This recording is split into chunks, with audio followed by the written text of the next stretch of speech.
My daughter gave me a DNA test for Christmas. She wrapped it in green paper with little foxes on it. She was so pleased with herself. She said, "Mom, you're always saying you don't know anything about your family. Now you can find out." I was 74 years old. I had lived in the same county my entire life. I had buried a husband, raised 3 children, and taught 4th grade for 31 years at the same elementary school. I thought I knew exactly who I was. I spit in that little plastic tube on December 26, 2019, sitting at my kitchen table in my bathrobe, and I laughed while I did it. I remember laughing. I remember saying to my daughter, "What do you think they're going to tell me? That I'm Irish? I know I'm Irish." The results came back on January 9th, and by the end of that month, my brother wasn't speaking to me. By March, my daughter had stopped speaking to her aunt. By the time it was over, I had learned that the woman I called mother for 53 years was not my mother, that the woman I called Aunt Margaret and secretly could not stand was, and that there was a woman living 2 hours from my house who had spent her whole life looking for me. That's not the part that broke me. The part that broke me was the last thing that woman handed me on a Tuesday afternoon in her kitchen in Springfield, Missouri, because there was a third name on that piece of paper, and I had known that woman since 1961. My name is Eleanor Barnes. I'm 81 years old, and I'm going to tell you all of it. I need to back up and tell you about my mother because everything else hangs on her. Her name was Ida Coyle. She was born in 1905 in a farmhouse outside Hutchinson, Kansas, and she was the hardest woman I have ever known in my life. Not cruel, hard. There's a difference, and if you grew up in that generation, you know exactly what I mean. Ida did not hug. Ida did not say, "I love you." Ida said things like, "You'll be fine, and that's enough now, and somebody has to do it." She wore an apron from 6 in the morning until 8 at night. She had a way of pressing her lips together when she was upset that I can still see if I close my eyes. My father was Walter Coyle. He drove a delivery route for a dairy for 26 years. He was gentle, and he was quiet, and he adored my mother in a way that was almost embarrassing to watch. He died in 1979. She died in 1998, at 93 years old, in a nursing home in Ottawa, Kansas, and she was sharp as a tack right up until about 2 weeks before the end. Here's the thing about Ida Coyle that I never questioned, not one time, not for 74 years. She was 40 years old when I was born. 1945. She had me at 40 and my brother Walt Jr. at 43. Now, that's late. That was very late for that era. And when I was a little girl and somebody at church would say something about it, my mother would say the same sentence every single time, in the same flat voice. "The Lord takes his time with some people." And that was the end of the conversation, every time, for decades.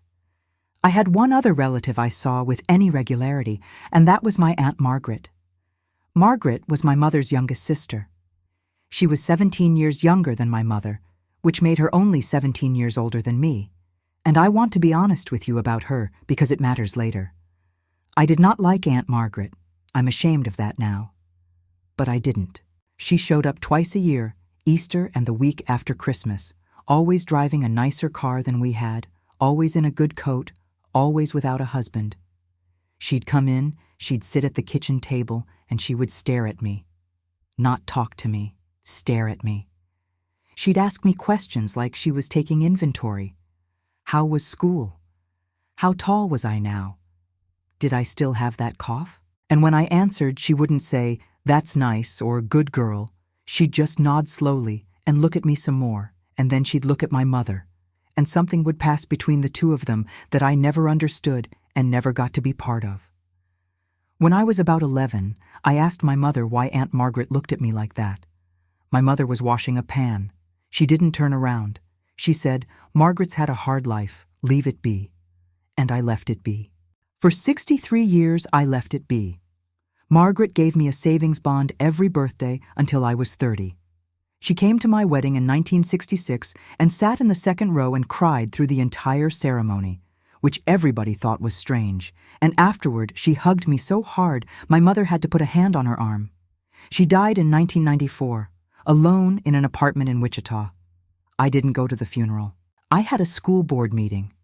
I want you to sit with that for a second, because I've had to sit with it for 6 years now. My mother was dying in a nursing home 2 hours away, my aunt was buried in a plot I've never seen, and I skipped the funeral for a school board meeting. If you've ever had somebody in your family that you were told to leave it be about, an aunt, a cousin, somebody who came around at holidays and nobody explained, do me a favor and hit that like button, because I want to know how many of us there are. I have a feeling it's more than anybody thinks. All right. Christmas 2019. My daughter Diane is a planner. She's a project manager for a hospital system in Kansas City, and she has been organizing me since she was about 6 years old. Every Christmas, she gets me something she has decided I need. That year, it was the DNA kit. Now, I'd seen the commercials. Everybody had seen the commercials. The man who thought he was German and turned out to be Scottish, so he trades his lederhosen for a kilt. Cute little thing. Made everybody laugh. I did not want to do it. And I'll tell you exactly why, because at the time I couldn't have told you. I had a feeling, not a premonition, nothing dramatic like that.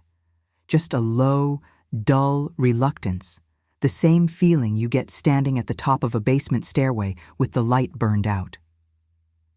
Diane pushed. Diane always pushes. She said, "Mom, you're 74. Don't you want to know?"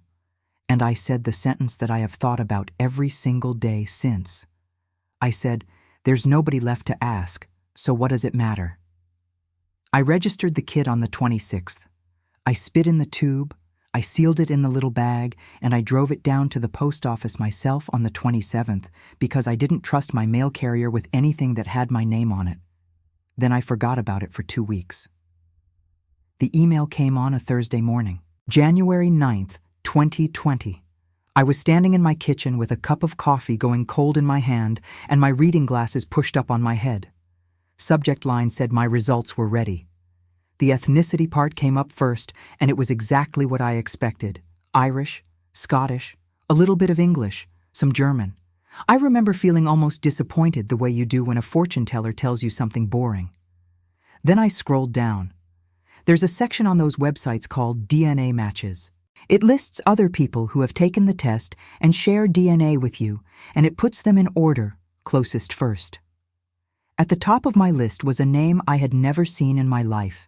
It said, R. Mercer, close family, predicted relationship, half-sister. I want to describe to you what that actually felt like, because people say, my heart stopped. And it's a figure of speech. It wasn't a figure of speech. I felt it in my hands first. That's the honest truth.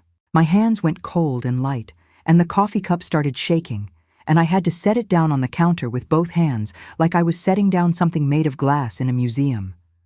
Half-sister. I did not have a sister. I had one brother. Walt Jr., 71 years old, retired postal inspector, lived in Emporia, Kansas, called me every other Sunday. I scrolled. There was a number next to the name. 1,142 centimorgans. I didn't know what a centimorgan was. I sat down at that table and I spent the next 4 hours learning what a centimorgan is, and I'm going to explain it to you now because you can't understand this story without it. A centimorgan is just a unit of shared DNA. The more you share, the closer you are. Your child shares about 3,500 with you. Half of everything. And then there's a band, somewhere between 1,300 and 2,300, that these companies label close family. And here's the thing that almost nobody knows until it happens to them. That band cannot tell the difference between a half-sibling, an aunt, a niece, a grandmother, or a grandchild. They all share about 25%. The math is identical. The computer cannot tell them apart. So it picks the most statistically common one, and it prints it on your screen like it's a fact. It said, half-sister. It was wrong. But I didn't know that on January 9th. On January 9th, sitting at my kitchen table in my bathrobe at 11 in the morning, I only knew one thing, and it went through me like a nail. My father had another child. That was the only explanation that made sense. Walter Coyle, the gentle man, the quiet man, the man who drove a dairy route for 26 years. Walter Coyle had a daughter somewhere that nobody told me about. And the second thought, right behind the first one, was worse. My mother knew. Of course she knew. Ida Coyle knew everything that happened within 100 miles of her kitchen. That's why she never talked about the family. That's why she pressed her lips together. That's why every question I ever asked about anything ended with, "Leave it be." I called my brother. I want to tell you exactly how that call went, because it was the beginning of the worst part. I said, "Walt, I need you to sit down." He said, "Ellie, it's 11:30 in the morning." I told him. All of it. The kit, the results, the name, the number. And there was a silence on that phone line that lasted long enough that I said his name twice. And then my brother said, in a voice I had never heard him use in 70 years, "Why would you do that? Not who is she, not are you sure. Why would you do that?" I said, "Walt, Diane gave it to me for Christmas. I didn't..." And he said, "Dad's been dead 40 years. Mom's been dead 22. What exactly do you think you're going to fix?" I said I wasn't trying to fix anything. I was trying to understand. And he said the thing that ended it. He said, "You always did this. Even when we were kids. You couldn't just let a thing be a thing." Then he hung up on me. He did not call me back for 11 months. 11 months, my only brother. Over a Christmas present, I'm going to ask you something right here. If you've got a brother or a sister who stopped talking to you over something that wasn't your fault, something that just happened, something you found out and didn't create, hit like on this video. Not for me. I want the next person who's sitting alone at their kitchen table with an email on their screen to scroll down here and see that number and know they're not the only one. Now, I sat on that match for 6 days without contacting her. 6 days. People ask me why, and I've never had a good answer. I think part of me knew that as soon as I clicked that button, I couldn't unclick it. Right then, on January 9th, I still had a father who was a good man and a mother who was hard but honest. I could keep them both exactly as they were as long as I didn't touch that keyboard. I made it to January 15th. Then I wrote 4 sentences. I've still got them. I wrote, "My name is Eleanor Barnes.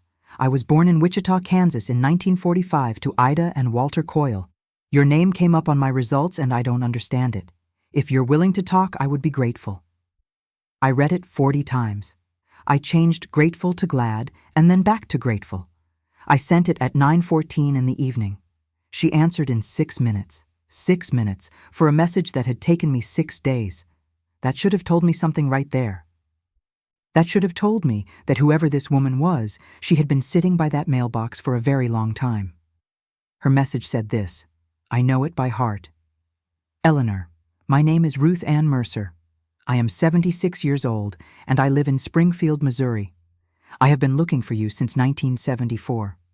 I have 3 things that belong to you. Please call me at any hour. I don't sleep much. 3 things that belong to you." I read that line standing up in my kitchen at 9:21 at night, and I did not call her. I couldn't. My hands were doing that thing again. I called Diane instead, and my daughter drove 40 minutes from Kansas City in the dark and sat with me on my couch until 1 in the morning, while I tried to explain why I was frightened of a 76-year-old woman I had never met. And Diane said something that turned out to be more true than she knew. She said, "Mom, she's not the one you're scared of. You're scared of Grandma." I didn't call Ruth Mercer for another 9 days. Before I talked to her, I needed to know what I was walking into. 60 years of being Ida Coyle's daughter had taught me one thing. Never go into a room without knowing what's in it. So I went up into my attic. When my mother died in 1998, I cleaned out that nursing home room, and I cleaned out the storage unit. And everything that wasn't furniture went into 3 cardboard boxes that went up my pull-down attic stairs and sat there for 22 years. I had never opened them. Not once. I used to tell myself it was because I was busy. I was retired. I wasn't busy. It took me 2 hours to get them down. 74 years old, on a pull-down ladder, one box at a time, sliding them down ahead of me. My daughter would have had a stroke. 2 of the boxes were nothing. Church bulletins, recipe cards in her handwriting, which knocked the wind out of me for about 10 minutes. A pair of my father's reading glasses. Insurance paperwork from the 60s. The third box had a candy tin in it. Red, with a Scottish terrier on the lid. Rusted at the hinge. Inside that tin were 41 letters. Every one of them addressed to my mother, Ida Coyle. Every one of them in the same handwriting. Every one of them from Margaret. My Aunt Margaret. The woman who stared at me across the kitchen table twice a year for 25 years, who cried at my wedding, whose funeral I skipped for a school board meeting. The letters ran from 1946 to 1993. The last one was written 8 months before she died. I sat down on the floor of my own living room, in the middle of all that cardboard, and I started reading them in order. And about 4 letters in, I had to stop and go get a glass of water because I could not make the words behave. They were all about me. Not mostly about me. All about me. Did she get over the croup? Is she eating? Ida, please tell me if she needs shoes. I can send money. Don't be proud about this. Did she like the bond?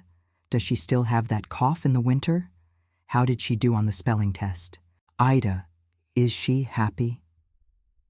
41 letters over 47 years, and not one of them was about Margaret's own life.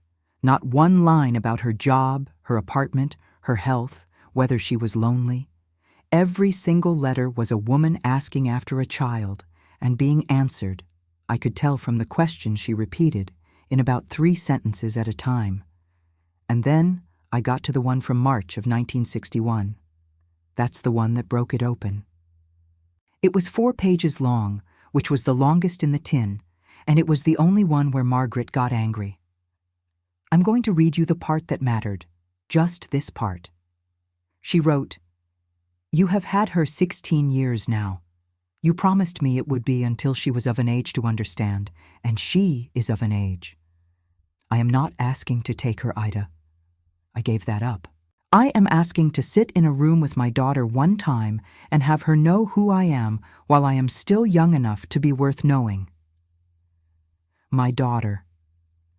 I read that line, and I did not feel anything at all for about 4 seconds. It was like the sentence went in and just sat there and wouldn't dissolve. Then I got up off that floor, and I walked into my kitchen, and I stood at the sink, and I put both hands on the counter, and I stood there for I don't know how long.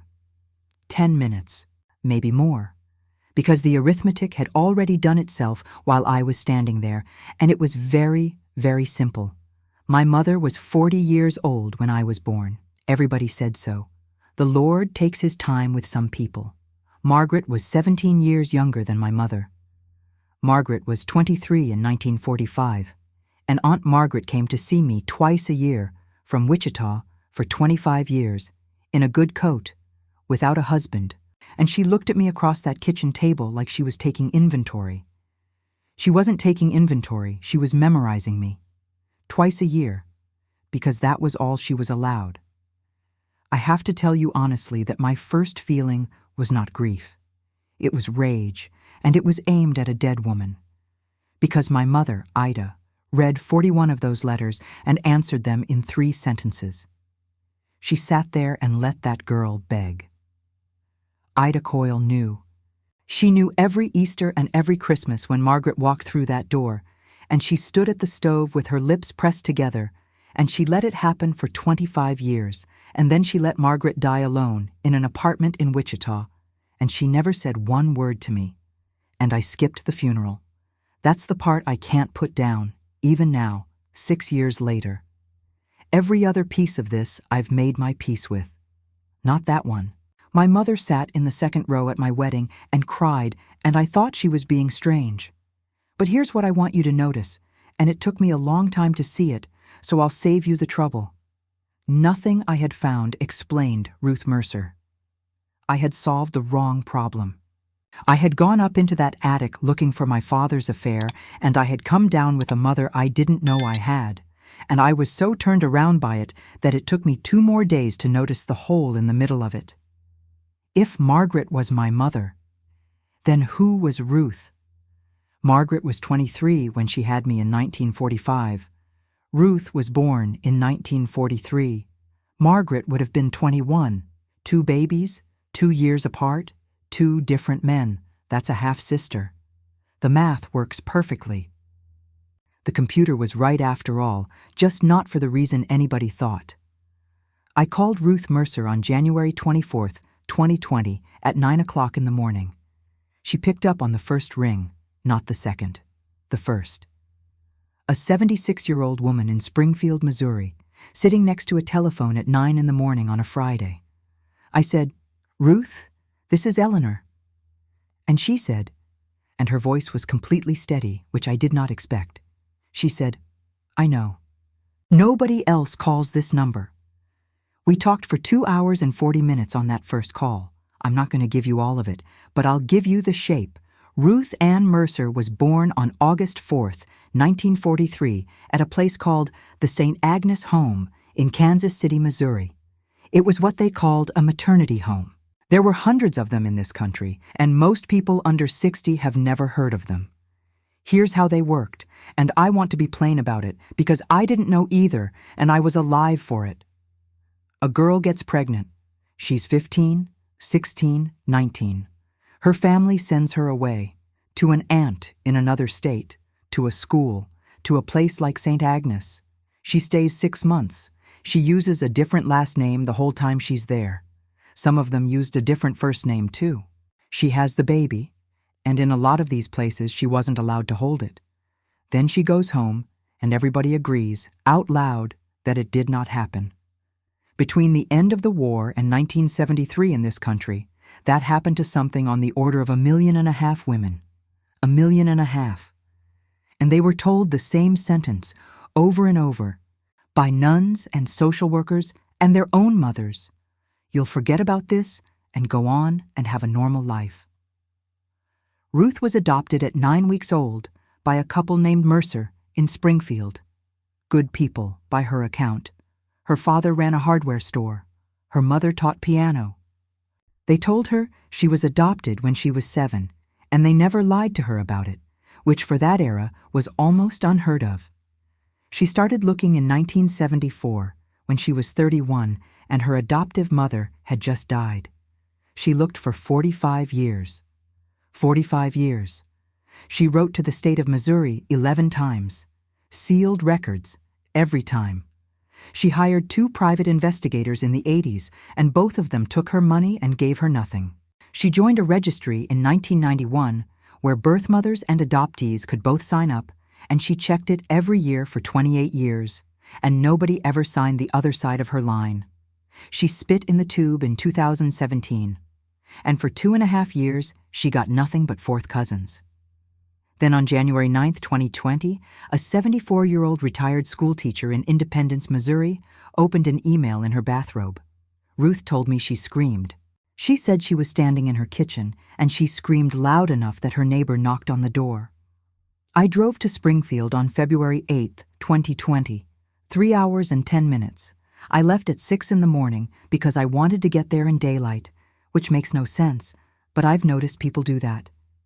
She lived in a small brick house on a corner lot with a concrete ramp built over the front steps because she'd had a hip replaced 2 years before. She was standing on the porch when I pulled up. In February. In a cardigan, no coat. I found out later she'd been out there since 8:15. And I want to tell you what happened when I got out of that car, because it is the single strangest thing that has ever happened to me, and I've had 6 years to think about it. I looked at her face, and I knew it. Not recognized. Knew it. It's a different thing, and I don't have better words. There was a woman I had never seen in my life standing on a porch in Springfield, Missouri, and every single feature on her face was familiar to me in a way that went past my eyes and landed somewhere behind my breastbone. She had my mother's mouth, not Ida's, Margaret's. That mouth that had been looking at me across a kitchen table twice a year since 1949. Neither one of us said anything for probably 15 seconds. Then Ruth said, "Well, there you are." 3 words. 45 years. We sat in her kitchen for 11 hours. I brought the candy tin, all 41 letters, and I watched a 76-year-old woman read every letter her mother ever wrote about the daughter she was allowed to keep, while her own name did not appear in a single one of them. Not once. 41 letters. Not one line about Ruth. She got to the last one, and she closed the tin, and she put both hands flat on top of it, and she said, very quietly, "She never even wondered." And I said the only thing I had, which was, "Ruth, she couldn't. If she'd let herself wonder about you, she wouldn't have survived the wondering. She'd already lost you. She was fighting to hold on to me, and she was losing that too." Ruth thought about that for a long time. Then she said, "That's a kind thing to say. I don't know if it's true, but it's a kind thing to say." And that was when she got up and went into the back bedroom and came back with a manila envelope that was soft at the corners from being handled and set it on the table between us and said, "I told you I had 3 things that belonged to you." The first thing in that envelope was a photograph. Black and white, 3.5 by 5, scalloped edges. 9 girls on the front steps of a big brick building, squinting into the sun. Summer of 1943. All of them in the same shapeless smock dresses, all of them visibly pregnant, all of them somewhere between 15 and 22 years old. Ruth put her finger on the 3rd girl from the left. I didn't need the finger. 21 years old. Dark hair pinned back. Not smiling. None of them are smiling. That's the thing about that photograph. 9 girls and not one smile. And she is standing with her hands folded on top of her stomach, and she is looking directly into the camera like she's daring it. That was the woman who cried through my wedding. The second thing was a letter. Margaret wrote it at St. Agnes in August of 1943, 4 days after Ruth was born, and she gave it to a nun and asked that it be put in the file so that if the child ever came looking, she'd have something. That was allowed. A lot of those homes let the girls do that. Almost none of the letters ever got handed over. Ruth got hers in 2018, 75 years later, when the state of Missouri finally opened its records to adoptees and a clerk in Jefferson City photocopied a file nobody had opened since Truman was president. It's 1 page. I'm going to give you 3 lines of it, and then I'm going to stop because the rest of it belongs to Ruth. She wrote, "They tell me you will not remember any of this, and that I will not either. I do not believe them about either one." And at the bottom, instead of signing her name, she wrote, "I was 21 and I was not asked." Ruth has that page framed now, not in a hallway, in her bedroom where she can see it from the bed. And then there was the 3rd thing. The 3rd thing was a photocopy of a page out of a ledger book. It was the intake register from St. Agnes, handwritten in columns in fountain pen. Date admitted, name, age, county, date delivered, sex of child, disposition.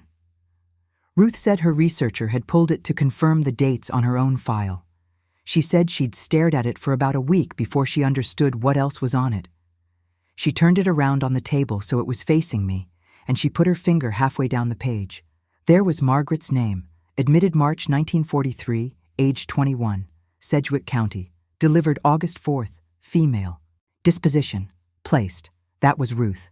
And then, 11 lines down, on the same page, because that page covered 3 years of admissions, Margaret Coyle, admitted January 1945, age 22, Sedgwick County, delivered April 19th, 1945, female.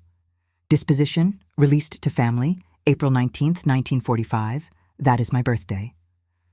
That is the date on the birth certificate that has been in my safe deposit box for 50 years, the one that says I was born at home in Wichita, Kansas, to Ida and Walter Coyle.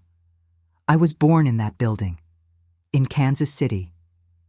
In the same brick building where my sister was born 20 months earlier, to the same 22-year-old girl in the same shapeless smock. The difference between Ruth and me is one word in a column, written by a nun in fountain pen. Placed, released to family. That's it. That's the whole difference. Ruth got the Mercers and a hardware store and 45 years of writing letters to the state of Missouri. And I got Ida Coyle and a school board meeting on the day of my own mother's funeral, and neither one of us chose a thing. I understood something at that table that I want to say plainly, because I think there are people watching this who need it. My mother, Ida, was not a monster. I had spent 3 weeks deciding she was one, and I was wrong. She was a 40-year-old woman in 1945 who drove to Kansas City and took her baby sister's baby and raised her in a town of 4,000 people, in an era when that girl would have been finished. Ida Coyle told a lie for 53 years, and she never once slipped, not to her husband's family, not to her church, not to me on her deathbed. That lie cost her a sister. It cost her whatever a person has instead of peace. She was hard because she had to be hard. Soft would have given it away. I'd like to be able to tell her that I figured it out. I can't. She's been in the ground since 1998, and there's nothing in this world you can do about the ones who are already gone. All you can do is get to the ones who aren't. Before I tell you the last part, hit like on this video. That's all I'll ask. Because what I'm about to say is the reason I finally started telling this story out loud at 81 years old, and I want it to reach the people it needs to reach. All right. It was almost 7 o'clock at night, 11 hours at that table. We were both wrung out. Ruth got up to put coffee on, and I sat there with that ledger page in front of me, and for the first time all day I read it the way I used to read a spelling test, top to bottom, every line, not looking for anything. And that's how I found it, 2 lines below mine. Margaret Coyle, admitted November 1946, age 24, Sedgwick County, delivered February 2nd, 1947. Female, 3 of us, 3, 1943, 1945, 1947. A 21-year-old girl, a 22-year-old girl, and a 24-year-old girl, in the same building, in the same smock, 3 times. And in the last column, where they wrote the disposition, this one didn't say placed, and it didn't say released to family. It said placed. And then, in the margin, in a different hand and different ink, somebody had written the surname of the family who took her. I read that name. And I put the page down on Ruth Mercer's kitchen table. And I got up out of that chair, and I went and sat down on the floor, 74 years old, in a stranger's kitchen, with my back against her dishwasher. Because I have known that woman since September of 1961. She was the maid of honor at my wedding. She is godmother to my oldest son. She has had Thanksgiving at my table 31 times. We talk on the telephone every Tuesday morning at 10 o'clock, and we have done that since her husband died in 2004. She was born on February 2nd, 1947. I have baked that woman a birthday cake for 60 years, and I never once thought about the date. I sat on that floor, and I did the only arithmetic left, and it came out the same way every time I ran it, and it still comes out that way today. My best friend of 65 years is my sister, and she does not know. I drove home from Springfield the next morning, 3 hours and 10 minutes. I did not turn the radio on one time. And I want to be honest with you about where I sat with it, because I know what some of you are already saying to your screens. I did not call her. Not that week. Not that month. I sat on it, the same way Ida Coyle sat on it. And I found out exactly how a person ends up keeping a secret for 53 years, because it does not start with a decision. It starts with one day where you don't say it, and then that day has a next day. It took me 11 weeks to drive to her house. What happened when I got there, what she said, what she already suspected, and the one thing she told me on her porch that I was not prepared for, and that changes everything I just told you about my mother. That's part 2. I'll tell all of it. But I want to know that you're there for it. So if you want the rest of this story, do one thing for me. Type the words Part 2 in the comments. Just those 2 words. That's how I'll know. And if you've got a Tuesday morning phone call with somebody you've never asked a real question, call them this week. Don't wait until you're 81 and you're sitting on somebody's kitchen floor doing arithmetic. I'm Eleanor Barnes. Thank you for listening to an old woman. Part 2 is the hard one.